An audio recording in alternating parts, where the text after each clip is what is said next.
Good morning, Andy Johnson, Minnesota State University. We are looking at reading logs, dialogue journals, and journal writing, how we can use this in a literacy context and in other contexts. First of all, a journal, which is a simple notebook, not very expensive, can be used for post-reading and pre-reading activities if you're using a literature-based approach or reading workshop. And I posit that these are much better than stinking workbooks as far as enhancing learning. You can use them much more effectively than a workbook found in a basal, and they are less expensive. You can use them for skills instruction, for writing and writing instruction, or in response to stories that students are reading, to respond to them, and I'll show you some examples. These reading logs or journals, whatever you call them, a simple notebook, we want students to respond aesthetically, not story details. This is not the place to determine comprehension or if they are learning, although it can be. Things like describe an interesting character, describe a problem in the story. What do you think will happen next? Describe something important that happened. These are all things you could list the prompt on the board before reading workshop, and each student could respond to this in their journal, even if, and here's the powerful part, they are reading different books. Multi-level, meaning that if you have students reading 3 and 4 grade levels above or below, they can all respond to these and respond successfully. And by the way, this gives you a better sense of how students are comprehending and interpreting literature than stinking standardized tests where they fill in bubbles. Again, we want them to respond aesthetically, meaning respond to their ideas, what they think is interesting or important, and an emotional response versus an efferent response, whereas they describe a detail. Think about that. When you talk to someone about a movie, you respond aesthetically. Oh, I like this. That was an interesting character.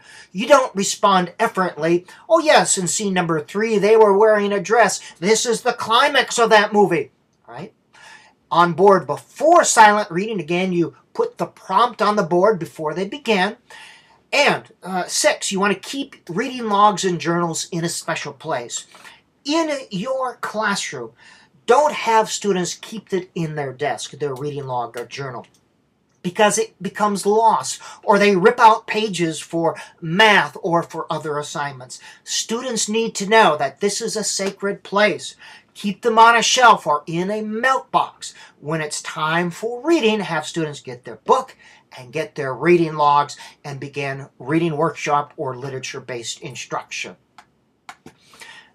They can be a variety of writing type of activities, and I'll be showing you some of these in a minute. You can have a dialogue journal, and I'll be showing you that in a minute, in which you create a dialogue with the student in their journal. And again, it should not be a book report. This is not the place to determine if they have read the book. All right, there are other places to look at comprehension specifically. You can use it to get a sense of how students are responding. And here's the thing about a journal. If I have a pile of them on the shelf someplace, as a teacher, I can look at 4 or 5 every day, respond to it, and get a very good sense of my students as literate human beings. Much better than an end of the unit test. Use our head, people. It's not that complicated. For example, if I was having students read expository text, this is a thing called windows. 2 ideas that are clear, 2 ideas that are fuzzy. This could be in response to a social studies chapter. This gives me a sense of what I may need to reteach. Here's the dialogue journal. Students respond aesthetically, and the teacher creates a dialogue, responds to their response. And you have this back and forth. And here you see the teacher, again, responding to that.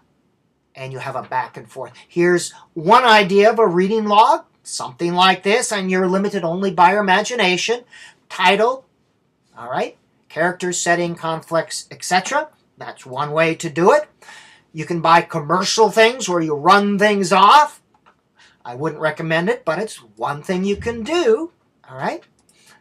Here's the double journal entry, where students specifically write what was in the text or respond with some detail in the text, and then their ideas about it. All right. Dorothy said, no, it was an accident, and here's her ideas related to that. That's a double journal entry, probably when students get a little older. Activities, limited only by your imagination. Okay, get out of there. Post-reading activities, you could have students do story grammar again. You can do that. They use with book talks.